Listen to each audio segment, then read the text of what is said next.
everyone. I'm Natalie Kunzman, MD, and today we're talking about a term that may be less familiar to you, which is salutogenesis. Now, salutogenesis, in its origin of the word, has salute, meaning health, and genesis, which is origin. So it's actually the concept of the origin of health. And why is this term important to somebody such as me that practices functional medicine and you as the patient and the client interested in functional medicine?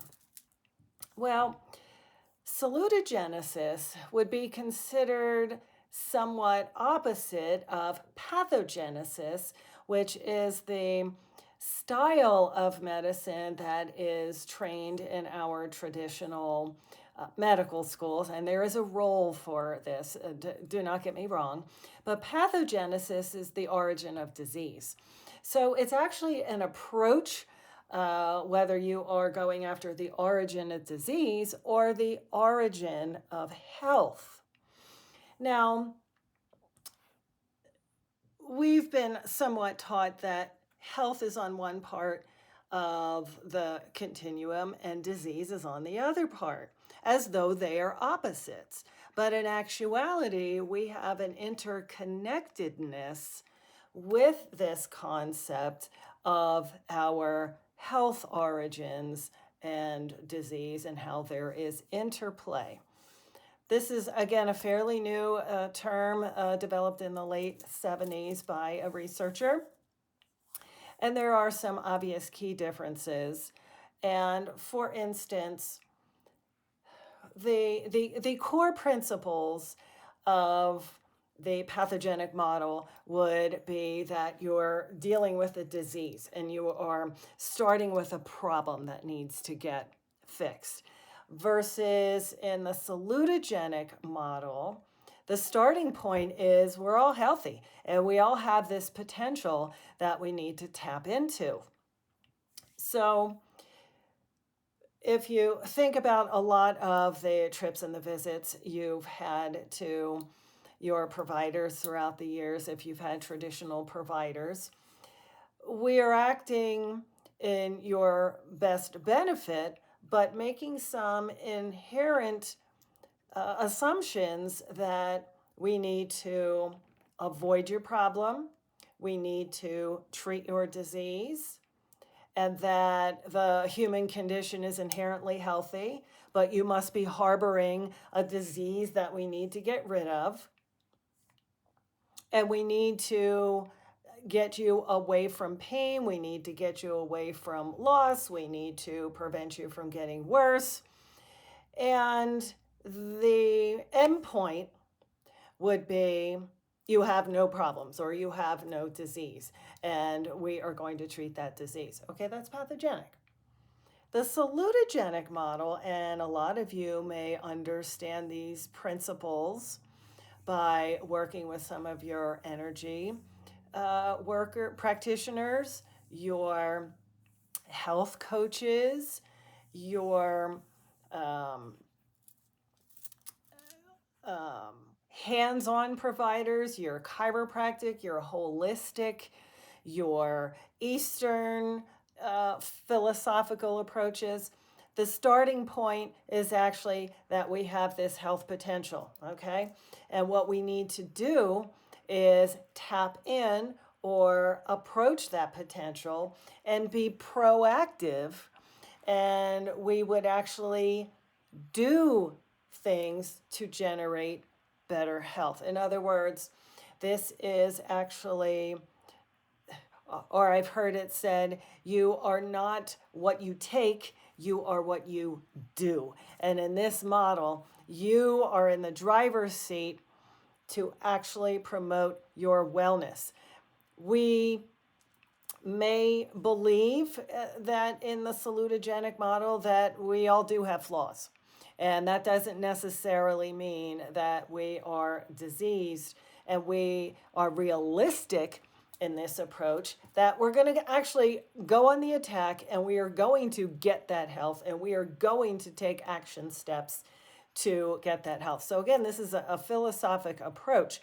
The approach for the salutogenic model is to gain. We are to grow as humans. We are to learn how to live life to its fullest potential. And it is definitely about how we are going to move forward. It is not the disease model where we have to concern ourselves about falling back into the disease mode. This is taking charge and moving forward and going after continued improvement.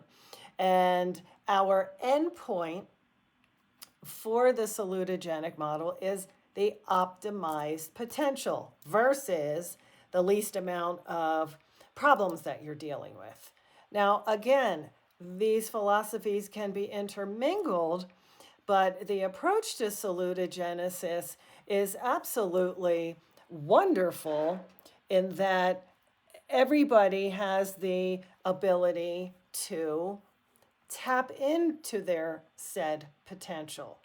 Now, the approach as far as your treatment strategies or your testing strategies will really go after deciding what it takes for you to create your wellness. Now, in this particular theory, obviously it's applied primarily in health and medicine, but it also has been applied in the workplace. So, for instance, and I will use the workplace as an example, if your workplace is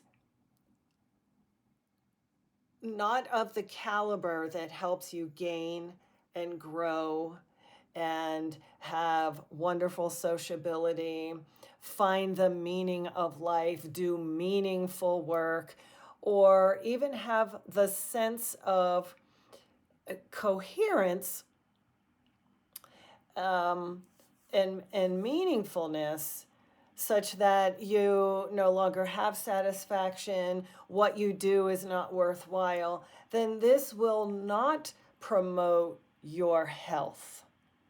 This will not be a foundational starting point to how you go about your day and how you attack your wellness. Now, there are a couple other principles in this, which is comprehensibility. So this is obvious that, we want, it's the belief that things can happen in an orderly and a predictable fashion, such that if you use those principles, can they reliably change your life and make meaningful habits forward? We also need manageability in this concept, such that you want to have the skills, the support, the resources necessary for you to do those things that will promote your health and your wellness. And again, we talked somewhat about the meaningfulness that even in the blue zones, this is one of the top principles that their patients, population with longevity had. They had a meaning for life. They had a meaningful purpose to get up and do and attack their day. And I'll just say in my approach with the functional medicine patient, when we are going after health promotion habits and things that we could do, obviously diet is a foundational piece that we will go after. So making steps to promote your dietary health and wellness. It may be some supplementation. It is rarely medication, but sleep habits are important to promote wellness, energetic work, and we haven't even gotten into the interplay between our protoplasm and our chemistry, which is heavily focused on in the pathogenic model or the traditional model. but also we like to incorporate the biofield and the bioenergetic interplay between the mind and the body and the chemistry connection. So that is a whole topic for another day, but is as important with promoting your health habits and what they can do for your biofield. Of course, we go after spirituality in whatever form that resonates with you, because that helps provide some of those resources we talked about to help you develop some of that meaning of life and interest. Of course, we look for life fulfillment, and that may become a review of how you spend your work life, how you spend your time. Are you socializing with friends, or are you retreating? And what are those things you may have always wanted to get to but haven't, to have some good life fulfillment, which would lead to continuous improvement, continued gain, continued growth, optimized wellness, and even as that relates to the immune system, your energetic field, and your overall mental health and balance. Again, don't forget socialization. We are social creatures. And even in the Darwinian days, we are now realizing that the survival of the fittest wound up being those that worked in communal harmony, promoted their species forward much more so than that one individual trying to adapt to an environment. Okay, this may sound a little vague, a little esoteric, but it is an approach that is the way I believe we are propelling medicine forward.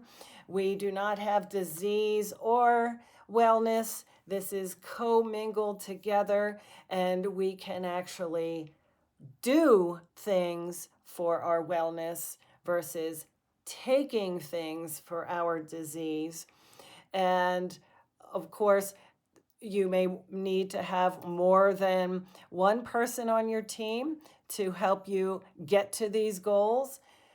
Of course, I do the functional approach and believe in all of the interplay. So you can consult me online. You can subscribe to my channel below. And until we meet again, be well.